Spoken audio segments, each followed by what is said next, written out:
तरी लोक म्हणते जायला ह्यांच्यामुळं आम्ही लाठ्याकाठ्या खेळलो, यांच्यामुळे दगड हाणली, यांच्यामुळे सोसायट्यामध्ये पॅनल केले, यांच्यामुळे ग्रामपंचायतीत पॅनल केले, पंचायत समितीला एकमेकाच्या ओढावला डोकी फोडून घेतली, कोर्टात केसेस केल्या.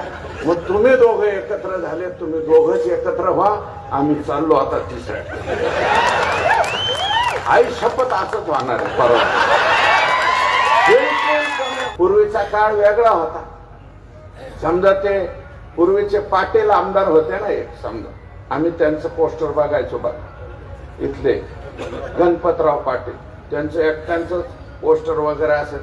त्या कालावधीत समजा गणपतराव पाटील साहेब त्या कोपऱ्यामध्ये काही बोलले तर ते ह्या कोपऱ्यापर्यंत येऊस्तोवर लोकांना कळूस्तोवर निवडणूक संपून जायची. आता परिस्थिती अशी, आता मी स्टेजवर काय बोलतोय, माझ्या समोर किती गडी आहेत काय आहेत ह्याला महत्व नाहीये. हे जे चालू गडी आहेत याच्यावर 2, 4, 3, 3.5 लाख गडी बसलेले असते. राहुल दादा क्या बोल रहे हैं, सुरेश घोष क्या बक रहा है, असे बघायला ऑनलाईन गडी असते. मला वाटतं आता हे वर्ष 2 वर्ष शेवटची निवडणूक आहे. तुम्हाला सांगतो, जनरल लोक बोलवा, भाषणाला बोलवा. पूर्वीच्या काळात ते रजिया सुलतान का काय नावाचा पिक्चर होता, 4 तासाचा होता. शोले 3.5 तासाचा होता.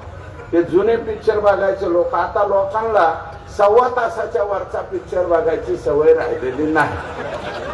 लोक आता तुम्हाला सांगतो, ह्यांनी 7, 7:15 चालू केलं, 9:15 वाजले.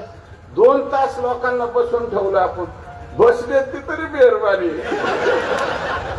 जायचं म्हणजे असे.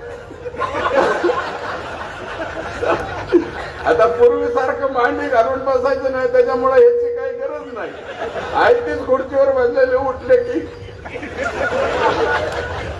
नमस्ते लंडन.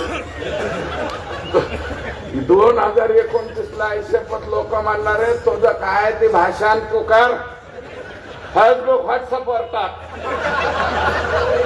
मिळाली सवड तर आम्ही तुझं भाषण बघू आणि वाटलं तर तुला मत देऊ. नाही तर जय हिंद.